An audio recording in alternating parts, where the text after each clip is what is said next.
America does not have a shortage of fast food. It has a sameness problem. Another chicken box, another burger stack, another bowl with the same 3 toppings, and somehow the bill still feels higher than the excitement. Canada has been quietly building chains with different instincts: sauce first, customization first, regional pride first, and in some cases, food that feels like a whole national argument served in a paper tray. These are not fantasy restaurants. They are real brands with real histories, real menus, and real reasons the United States should pay attention before every strip mall tastes identical. Because the next real food fight is not about who can open the most stores, it is about who can make ordinary meals feel worth choosing again. That is the real test. Harvey's is the Canadian burger chain that makes the strongest case against the idea that speed has to mean surrender. It began in Richmond Hill, Ontario in 1959, and its identity is built around a choice many American burger chains still treat as too slow. Let the customer build the burger in front of the staff, topping by topping, while the food still moves fast. The American model often tells you a burger is either cheap and standardized or expensive and customized. Harvey's sits in the middle and says, why not both?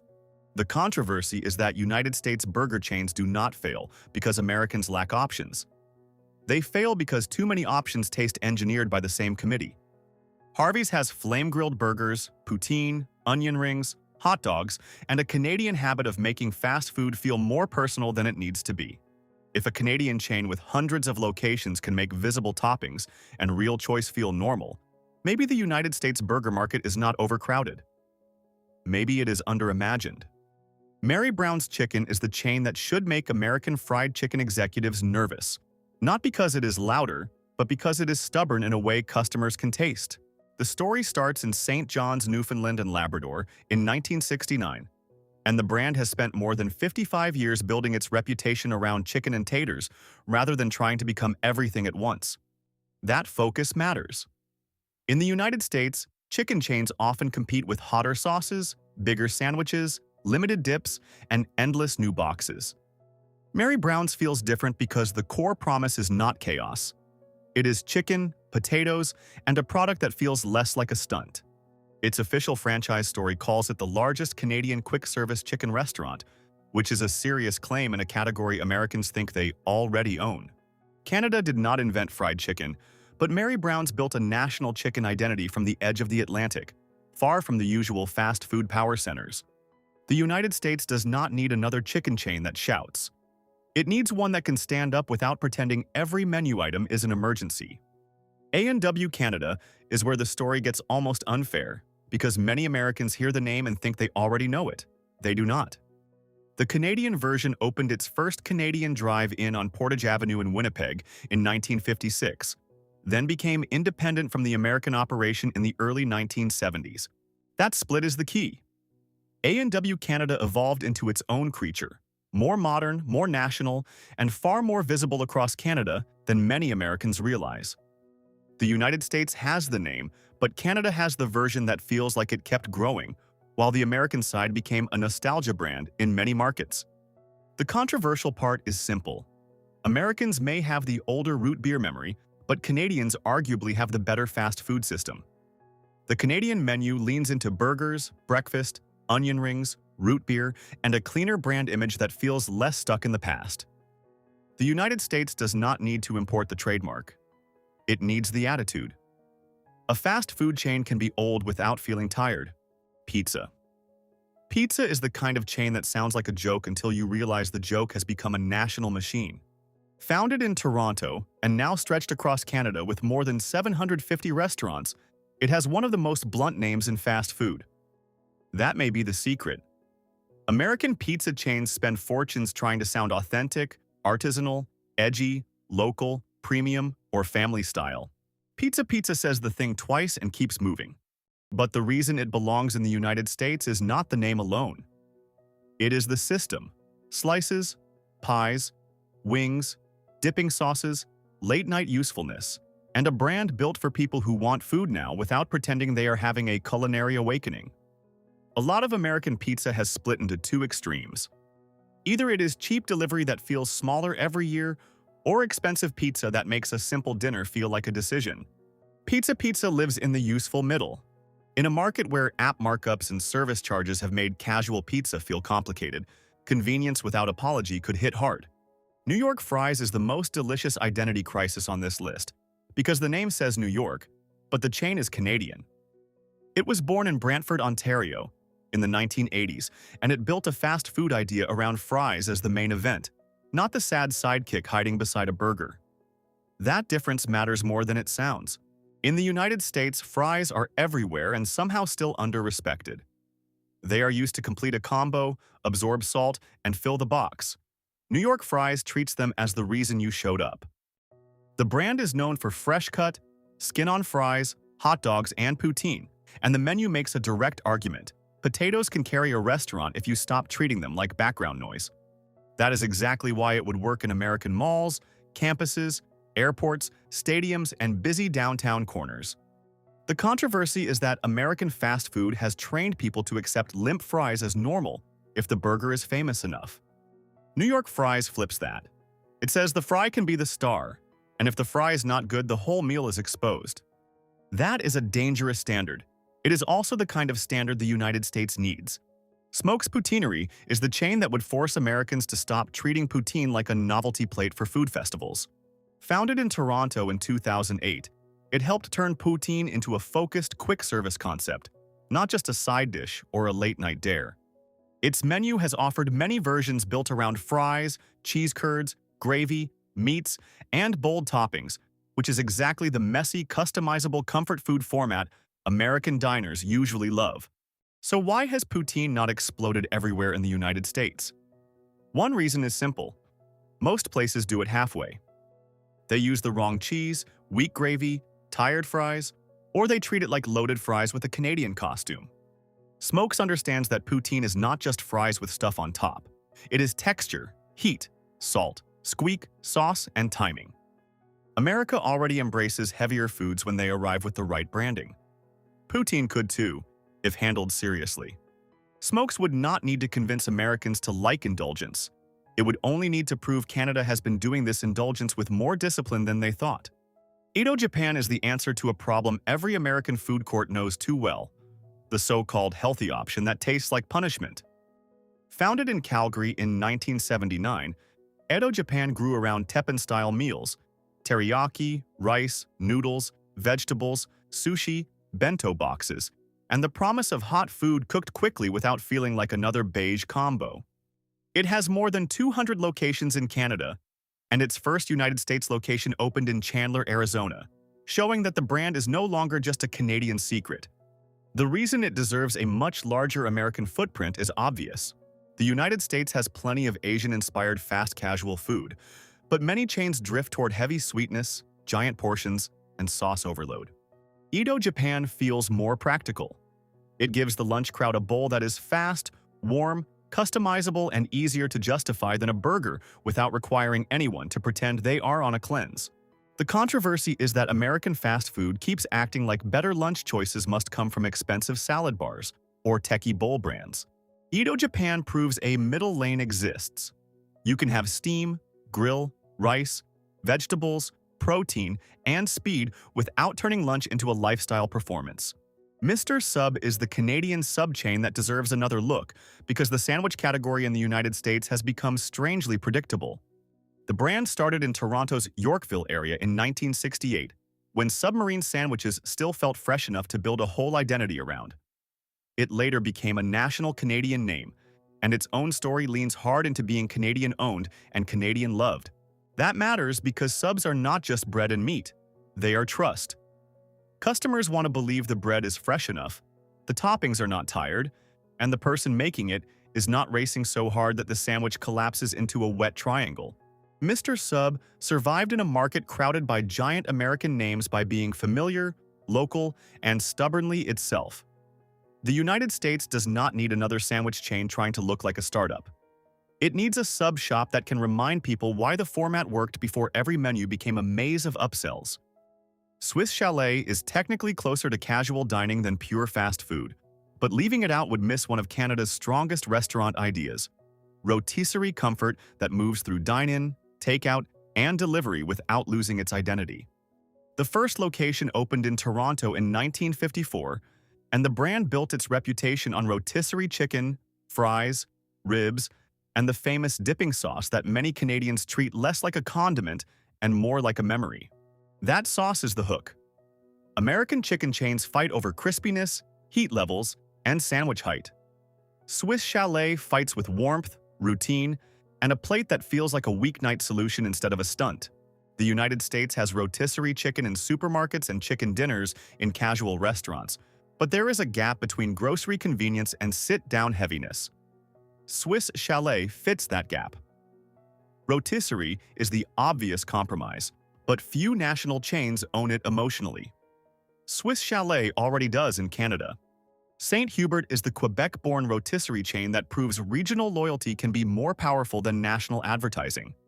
It began in Montreal in 1951, and it became known for barbecue chicken, ribs, club sandwiches, delivery, grocery products, and the small yellow delivery cars that helped make the brand part of everyday Quebec life.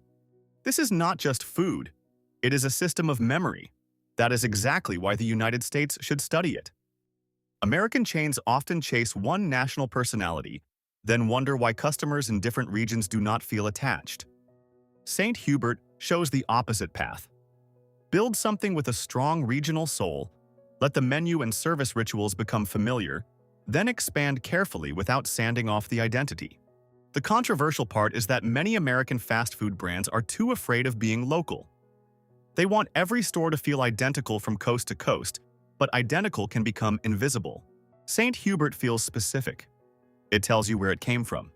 In a country as regionally proud as the United States, that should not be a weakness. It should be the playbook. A St. Hubert-style chain could make rotisserie feel less like a supermarket shortcut and more like a regional event. Booster Juice is the smoothie chain the United States should want because it shows what happens when a cold drink brand stops acting like every blended cup has to be either dessert in disguise or wellness theater. The first location opened in Sherwood Park, Alberta, in 1999. And the brand grew into a major Canadian smoothie name with a menu of smoothies, juices, bowls, wraps, snacks, and boosters. That format fits the current American mood almost too well. People want something that feels quick and lighter, but they are tired of paying premium prices for drinks that hide behind vague health language. Booster Juice has the advantage of being clear. It is bright, fast, fruit-heavy, gym-adjacent, mall-friendly, and simple enough for a teenager after school or an adult trying not to eat another fried lunch. The controversy is that many beverage chains have become sugar chains with a wellness costume, while many health chains feel too expensive for ordinary habits. Booster Juice can sit in the space between those extremes. It does not need to shame anyone. It just needs to offer a better default when the choice is usually coffee, soda, or another oversized dessert drink pretending to be fuel. Osmow's is the Canadian shawarma chain that feels built for the United States right now. It started from a single Ontario location in the early 2000s and has grown into a North American fast casual brand with more than 200 locations across Canada and the United States. Its menu leans into shawarma wraps, bowls, plates, falafel, sauces, spice levels, and the kind of bold Mediterranean and Middle Eastern flavors that many American suburbs still do not get in a consistent quick-service format. That is the key word: consistent. Plenty of cities already have excellent independent shawarma spots, and those should be protected, not replaced. But the average American strip mall still has room for a chain that can introduce more people to garlic sauce, seasoned meat, rice bowls, and pita wraps without making the food feel unfamiliar or intimidating. The controversy is that American fast casual has spent years acting like bowls were invented in corporate test kitchens. They were not. Osmow's shows that a bowl can have deeper roots, louder flavor, and a real cultural lane. The United States does not need blander bowls. It needs better ones, and shawarma is one of the easiest ways to get there. Fresh slice pizza is a reminder that the slice shop still has room to evolve. Founded in Vancouver in 1999, the chain built itself around quick pizza by the slice service, whole pies, and a franchise model that has been pushing beyond Western Canada. Its own company story describes a national Canadian chain with restaurants across the country, and trade coverage has tied the brand to United States expansion efforts. The reason it belongs on this list is simple. America loves pizza, but the average quick slice has become either too cheap to trust or too expensive to grab without thinking. Fresh Slice tries to sit in that everyday zone where the slice is fast, visible, and flexible. The controversy is that pizza innovation in the United States often means adding stranger toppings, not fixing the buying experience. Sometimes customers need a cleaner slice counter, a faster lunch, a simple whole pie, and a brand that treats the buy-the-slice customer as important instead of secondary. Useful wins. BeaverTails is the dessert chain that would instantly expose how boring many American dessert menus have become. The brand began in Killaloe, Ontario in 1978 with hand-stretched fried dough pastries shaped like a beaver tail, then became closely associated with Ottawa, winter, skating, travel, fairs, and Canadian treat culture. It already exists in select places outside Canada, including parts of the United States. But it deserves a much bigger American presence because the product is simple, visual, shareable, and impossible to confuse with another cupcake counter. The magic is not just sugar. It is the shape, the toppings, the warmth, and the feeling that you bought something tied to a place. American dessert chains often lean on sameness. Cookies, frozen yogurt, donuts, cinnamon rolls, ice cream, repeat. BeaverTails has a tourist magnet built into the food itself. A warm pastry with cinnamon sugar, chocolate hazelnut spread, fruit toppings, or other sweet builds already looks like an event. Thai Express is a Canadian quick-service Thai brand that has done something American malls and airports should respect.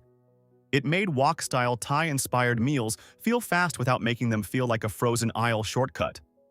The brand traces its growth from Montreal and became a major Canadian fast casual name with hundreds of locations across Canada and beyond. It has had some United States presence, but not enough for a country that claims to love bold flavor. The appeal is obvious.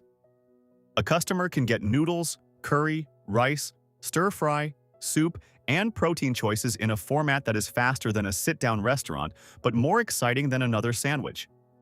The controversy is that American fast food often talks about global flavor while serving the safest possible version of it. Thai Express could push the middle of the market. Not the most traditional Thai food, not a chef-driven restaurant, not a luxury bowl, but a quick-service bridge that gets more people eating lemongrass, basil, curry, chili, and noodles during an ordinary lunch break. That bridge matters.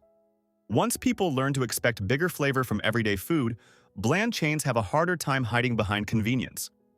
Mucho Burrito is the Canadian burrito chain that proves the United States can still be challenged in a category it thinks it already settled. Founded in Mississauga, Ontario in 2006, it grew across Canada with burritos, bowls, tacos, quesadillas, salsas, guacamole, and an emphasis on fresh preparation. Yes, America has no shortage of burrito chains. That is exactly why this one is interesting. When a Canadian brand enters a crowded American category, it cannot win by merely existing. It has to sharpen the experience. Mucho Burrito's case is that fast Mexican-inspired food does not have to become a bland assembly line where every bowl tastes like the same rice, beans, and protein under a different sauce. The United States market is huge, but it is also repetitive. Many towns have several burrito options, yet customers still complain that the food feels rushed, lukewarm, or identical. Mucho Burrito could compete by making freshness more visible and by bringing a Canadian fast casual discipline into a category Americans often take for granted. The controversial question is not whether the United States needs another burrito brand. It is whether the existing ones have become comfortable enough to deserve a challenger from Canada. The biggest takeaway is not that Canada is secretly better at every kind of fast food. That would be too easy and too false. The real takeaway is more useful. Canadian chains often win by doing one thing with unusual clarity. Harvey's makes customization feel normal. Mary Brown's treats chicken like a focused craft. A&W Canada proves an old name can become fresh again. Pizza understands usefulness. New York Fries respects the potato. Smokes takes poutine seriously. Edo Japan makes fast lunch feel lighter without making it dull. Mr. Sub protects the simple sandwich. Swiss Chalet and St. Hubert show the emotional power of rotisserie. Booster Juice finds the space between wellness and dessert. Osmow's brings shawarma into the fast casual mainstream. Fresh Slice keeps the slice alive. BeaverTails turns dessert into a place-based memory. Thai Express makes bold flavor quick. Mucho Burrito challenges a category that got too comfortable. If you could bring only one of these Canadian chains to your city first, which one would you choose and why? Like the video, comment with your pick, and share this with someone who thinks American fast food already has everything.